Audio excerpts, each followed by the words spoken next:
हाँ तो स्टूडेंट कैसे हैं आप। एक बार फिर अभिनंदन है आपका अपने यूट्यूब चैनल पर। कक्षा 10 की संस्कृत की पाठ्य पुस्तिका का एक और पाठ का हिंदी भावार्थ लेकर आपके सामने उपस्थित हूँ।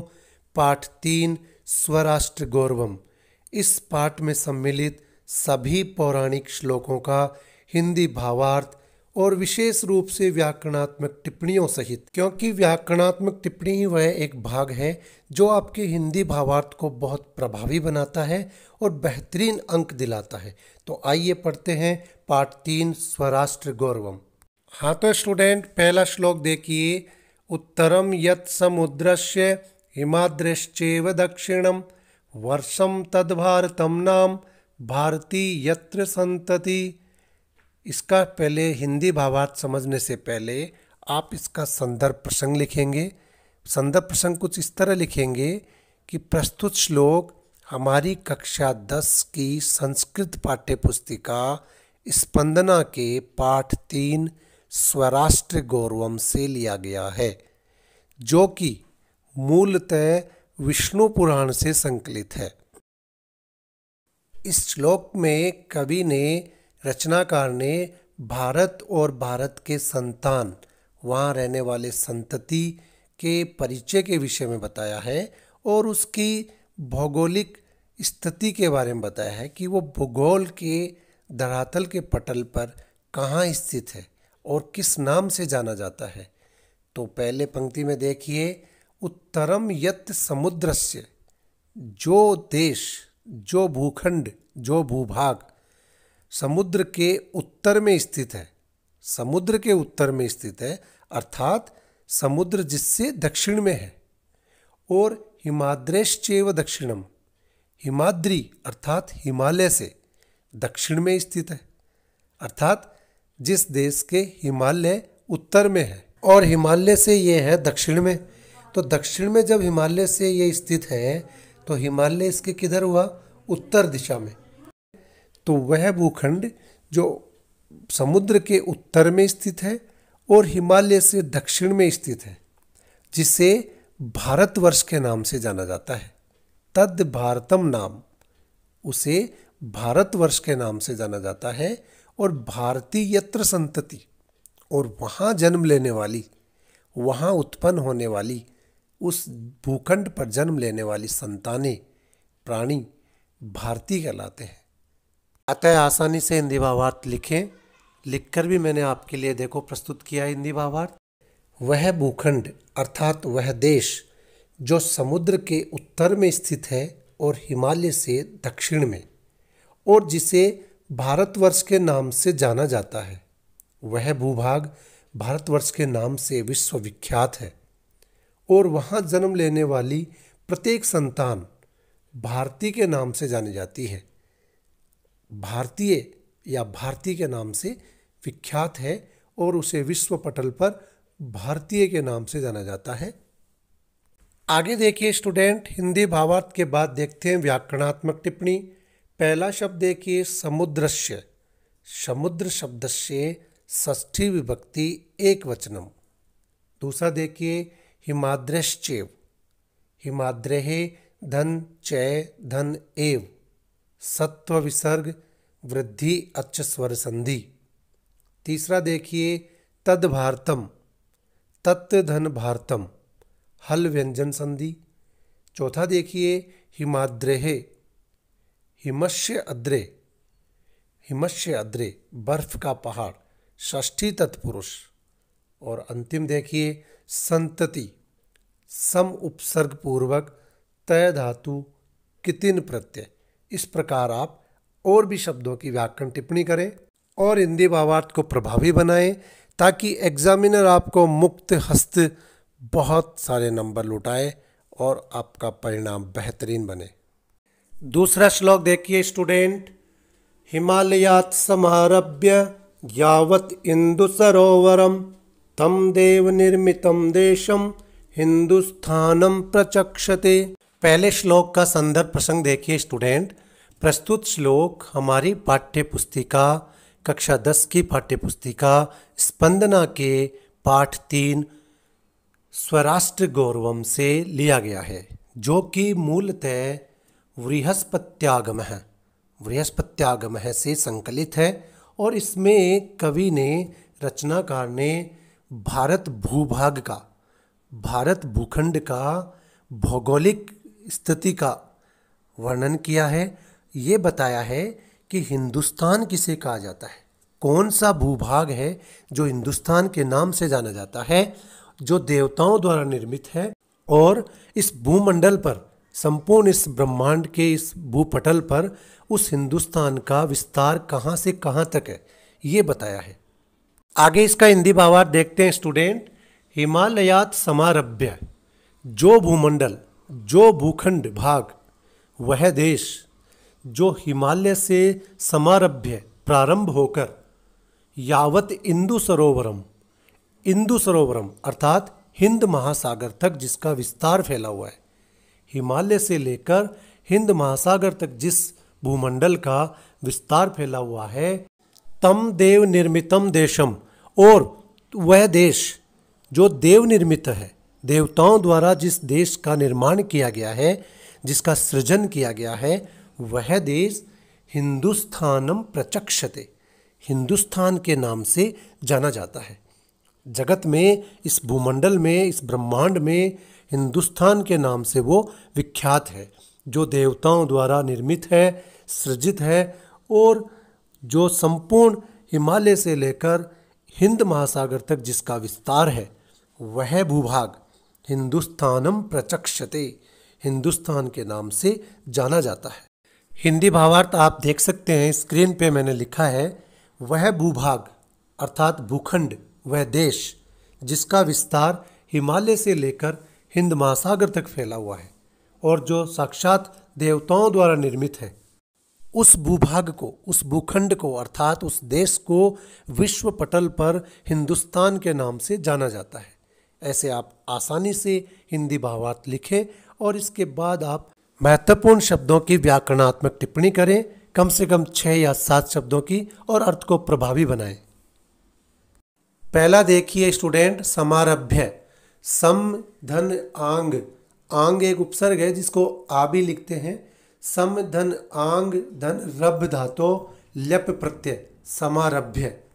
दूसरा देखिए हिमालयात, हिमालयात, हिमालय शब्द से पंचमी विभक्ति एक वचनम। अगला देखिए स्टूडेंट, देव निर्मितम, देव निर्मितम देवै निर्मितम इति, तृतीया तत्पुरुष समास, देवै निर्मितम। अगला पद देखिए निर्मितम, निर्मितम का प्रत्यक्ष से भी व्याकरण टिप्पणी लिख सकते हैं, निरुपसर्ग पूर्वक मा धातो कितिन प्रत्यय।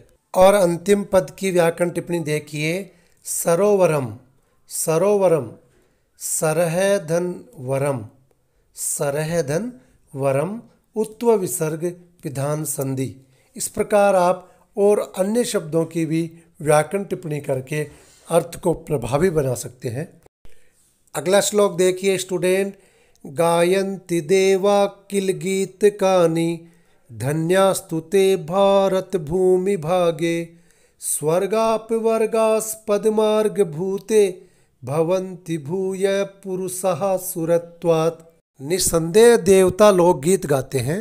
गायन्ति देवा किल गीत कानि, किल निश्चित रूप से, निसंदेह है देवता गण भी गीत गाते हैं, गुणगान करते हैं कि धन्यास्तु ते भारत भूमि भागे, भारत भूमि भाग पर जन्म लेने वाले वे मनुष्य धन्य हैं, भारत के भूभाग पर जन्म लेने वाले वे मनुष्य धन्य हैं जो स्वर्गाप वर्गास्पद मार्ग भूते अर्थात स्वर्ग और अपवर्ग अर्थात मोक्ष स्थल की साक्षात मार्ग स्वरूप वाली भारत भूमि पर अपने सुरत्व के कारण, देवत्व के कारण भवन्ति भूयः बार बार जन्म लेते हैं। निश्चित रूप से भारत धरा पर जन्म लेने वाले वे प्राणी धन्य हैं जो अपने देवत्व के कारण अर्थात अपने देवताओं जैसे गुणों के कारण, सुरत्वात् के कारण भवन्ति भूयः बार बार यहाँ जन्म लेते हैं, बार बार उत्पन्न होते हैं। इसलिए कवि सौभाग्य मना रहे उन भारतवासियों का जो भारत भूमि पर देवत्व का गुण धारण करके जन्म लेते हैं। आगे देखिए स्टूडेंट, एक बार फिर भावार्थ को समझाता हूँ। कवि श्लोक में भारत भूमि पर जन्म लेने वाले मनुष्यों के सौभाग्य को सराह रहे हैं और कह रहे हैं कि निस्संदेह वे लोग सौभाग्यशाली हैं जो मोक्ष और स्वर्ग के मार्ग स्वरूप वाली इस भारत भूमि पर अपने देवत्व के गुणों के कारण, देवताओं जैसे गुणों के कारण, देवताओं जैसे गुणों आचरणों को धारण करने के कारण इस धरा पर बार बार मनुष्य रूप में जन्म लेते हैं। धन्य हैं वो लोग। निस्संदेह देवगण भी गुणगान करते हैं उन लोगों के सौभाग्य का जो मोक्ष और स्वर्ग के मार्ग स्वरूप वाली, जो मोक्ष और स्वर्ग के मार्ग को प्रशस्त करने वाली है। अर्थात मोक्ष और स्वर्ग का मार्ग जिस धरा से होकर गुजरता है, या यूँ कहें साक्षात जो मोक्ष और स्वर्ग का मार्ग है, वह धरा, और उस धरा पर मनुष्य अपने देवताओं जैसे गुणों को धारण करके बार बार जन्म लेते हैं। तो निस्संदेह वो सौभाग्यशाली हैं। इस प्रकार आप इस भावार्थ को लिखें। हिंदी भावार्थ के बाद देखिए स्टूडेंट, व्याकरणात्मक टिप्पणी देखते हैं इस श्लोक से संबंधित शब्दों की। पहले देखिए सुरत्वात्। सुरत्वात् सुर शब्द और त्व प्रत्यय, पंचमी विभक्ति का ये रूप है सुरत्वात्।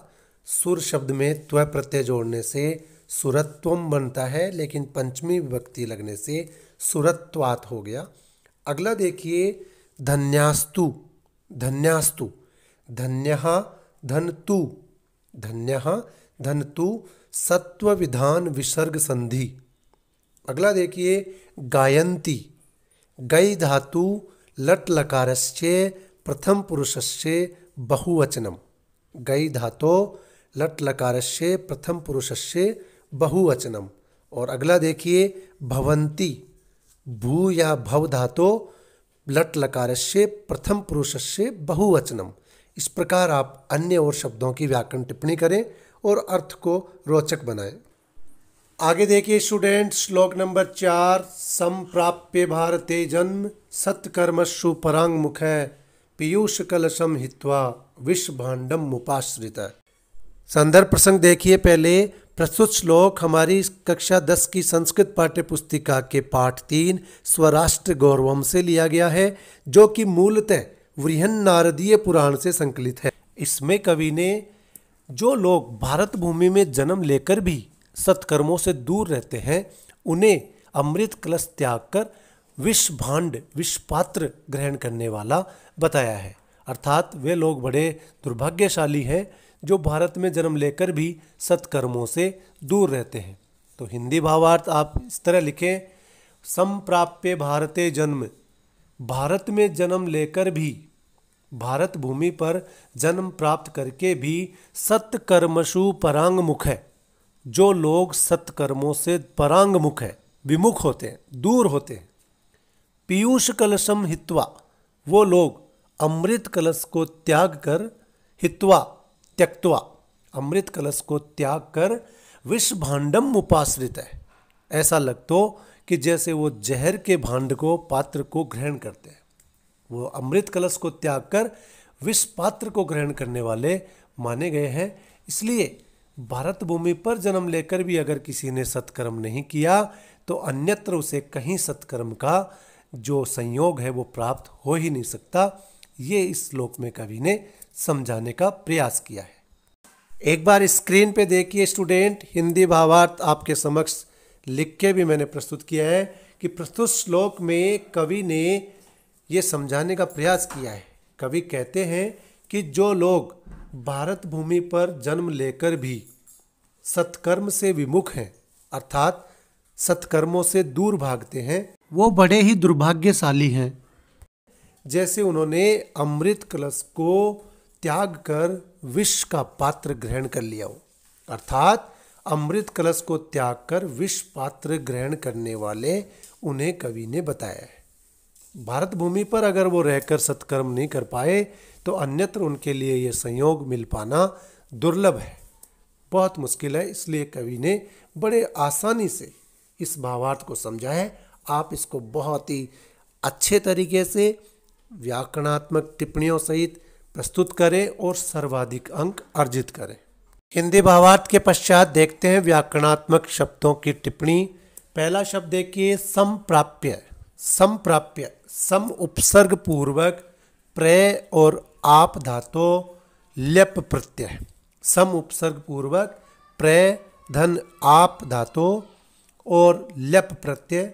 दूसरा शब्द देखिए पीयूष कलशम। पीयूष कलशम पीयूषस्य कलशम षष्ठी तत्पुरुष समास अमृत का कलश। अगला देखिए विषभाण्डम। विषभाण्डम विषस्य भाण्डम इति षष्ठी तत्पुरुष समास है, इसमें भी विषस्य भाण्डम इति विषभाण्डम। अगला देखिए हित्वा। हित्वा री धातु कत्वा प्रत्यय। री धातु कत्वा प्रत्यय। और अंतिम देखिए भारते। भारते भारत शब्दस्य सप्तमी विभक्ति एक वचनम। भारत शब्दस्य सप्तमी विभक्ति एक वचनम। इस प्रकार आप महत्वपूर्ण शब्दों की व्याकरण टिप्पणी करें। अगला श्लोक देखिए स्टूडेंट। एतद्देश प्रसूतस्य सकाशादग्र जन्मन स्वम स्वम चरित्रम शिक्षरेन पृथिव्याम सर्वमानवा। संदर्भ एवं प्रसंग पूर्व की तरह लिखें स्टूडेंट। प्रस्तुत श्लोक हमारी कक्षा 10 की संस्कृत पाठ्य पुस्तिका स्पंदना के पाठ 3 स्वराष्ट्र गौरवम से लिया गया है, जो कि मूलतः महर्षि मनु पृथ्वी के प्रथम मानव। हम मानव हैं क्योंकि हम मनु पुत्र है इति मानव है। हम मनु की संतान हैं। महर्षि मनु हमारे प्रथम पूर्वज हैं। इसलिए महर्षि मनु द्वारा रचित मनुस्मृति ग्रंथ से संकलित किया गया है। इसमें कवि ने भारत देश में जन्मे विद्वानों मनीषियों और उनकी मनीषा अर्थात उनकी बुद्धि की महत्ता को प्रतिपादित किया है, समझाया है कि उनके द्वारा ही सभी संसार के प्राणियों को अपने अपने गुण और व्यवहार के अनुरूप संसार के सभी लोग इन विद्वानों से चरित्र की शिक्षा ग्रहण करते हैं। अर्थात भारत के मनीषियों ने विद्वानों ने संसार के सभी प्राणियों को शिक्षा दी है और उनका चरित्र विकसित किया है। तो देखिए एतद् देश प्रसूतस्य, इस देश में जन्मे सकाशाद अग्र जन्म है।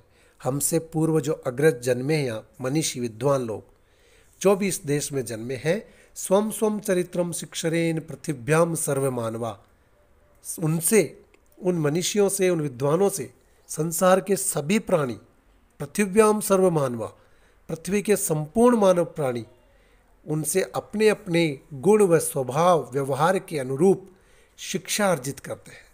अर्थात भारत के विद्वानों ने मनीषियों ने अपनी योग्यता से संपूर्ण विश्वमंडल के प्राणियों को उनके गुण और व्यवहार व चरित्र के अनुरूप शिक्षित किया है, उन्हें योग्यता प्रदान की है। इस प्रकार आप इसका हिंदी भावार्थ करें और आसानी से उसको लिखें। हिंदी भावार्थ को आप और सरल तरीके से सीखें और इसको समझ सकें, इसके लिए देखिए मैंने आपके समक्ष लिखकर भी प्रस्तुत किया है। यहाँ से भी आप सीख सकते हैं। भारत भूमि की मनीषा की महत्ता अर्थात भारत भूमि पर जन्मे मनीषियों बुद्धिजीवियों और विद्वानों की मनीषा अर्थात बुद्धि की महत्ता को प्रतिपादित करते हुए कवि कहते हैं कि इस देश में अर्थात भारतवर्ष में जन्मे विद्वानों मनीषियों आदि से संसार के सभी प्राणी अपने अपने गुण व व्यवहार के अनुसार शिक्षा ग्रहण करते हैं, शिक्षा अर्जित करते हैं और अपने चरित्र को बलवान बनाते हैं। इस प्रकार आप समझ सकते हैं कि संपूर्ण विश्व को शिक्षित करने वाला ये भारत और यहाँ के मनीषी और विद्वान गण ही हैं। इसलिए आप इस हिंदी भावार्थ को बोर्ड परीक्षा प्रश्न पत्र में पूछे जाने पे बहुत ही सरल तरीके से बहुत ही आसानी से बिना किसी व्याकरणात्मक अशुद्धि के बिना किसी वर्तनीय अशुद्धि के लिखें और सर्वाधिक अंक अर्जित करें और इसके साथ साथ व्याकरणात्मक टिप्पणी अवश्य करें, जो मैं आपको प्रत्येक श्लोक के बाद में बताता हूँ। व्याकरणात्मक टिप्पणियों सहित हिंदी भावार्थ को आप इस तरह से परोसें तो मेरा वादा है आपसे कि बोर्ड परीक्षा प्रश्न पत्र में पूछे जाने पर सर्वाधिक अंक आपको ही अर्जित होंगे। ये मेरा वादा है आपसे। हिंदी भावार्थ के बाद देखिए स्टूडेंट व्याकरणात्मक टिप्पणी। पहला शब्द देखिए, एतत् देश प्रसूतस्य, एतस्मिन् देशे प्रसूतस्य, सप्तमी तत्पुरुष समास, इस देश में जन्मा हुआ। दूसरा देखिए प्रसूतस्य, प्र धन सु धन कथ, प्रसूत है और नपुंसकलिंग में प्रसूतम बनता है, तो षष्ठी विभक्ति एक वचनम। अगला शब्द देखिए स्टूडेंट पृथिव्याम, पृथ्वी शब्द से सप्तमी विभक्ति एक वचनम, सप्तमी विभक्ति एक वचनम पृथ्वी शब्द से। तो इस प्रकार स्टूडेंट अन्य और शब्दों की व्याकरणात्मक टिप्पणी लिखें और अर्थ को बहुत प्रभावी बनाएं। उम्मीद करता हूँ आपको ये श्लोक, इनका हिंदी भावार्थ और व्याकरणात्मक टिप्पणी बहुत अच्छे से समझ में आए होंगे और आप इसके आधार पे तैयारी करके परीक्षा प्रश्न पत्र में पूछे जाने पर बेहतरीन प्रस्तुति देकर अच्छे अंक अर्जित करेंगे, ऐसा मुझे विश्वास है। मैं बार बार कहता हूँ स्टूडेंट आपको कि हिंदी भावार्थ के बाद व्याकरणात्मक टिप्पणी करने में कोई कंजूसी ना करें, क्योंकि यही एक विधा है जो बेहतरीन अंक अर्जित कराने में हमारी मददगार सिद्ध होती है। इसलिए आप कभी भी व्याकरणात्मक टिप्पणी करने में न चूकें और अच्छी तरह प्रस्तुति दें। और उम्मीद करता हूँ स्टूडेंट आपको ये श्लोक, इनका भावार्थ समझ में आया होगा। लाइक सब्सक्राइब करने के लिए बहुत बहुत साधुवाद। अगर आपने चैनल को सब्सक्राइब नहीं किया है तो ज़रूर करें। बेल आइकन भी आप अवश्य दबाएं ताकि मेरे अधिक से अधिक वीडियो आप तक शीघ्र अतिशीघ्र पहुंच सके। शेष अन्य श्लोकों का हिंदी भावार्थ अगले वीडियो में लेकर प्रस्तुत होऊंगा। तब तक के लिए जय तु भारतम, जय तु संस्कृतम। मास्क जब लगाएंगे स्वस्थ तभी रह पाएंगे।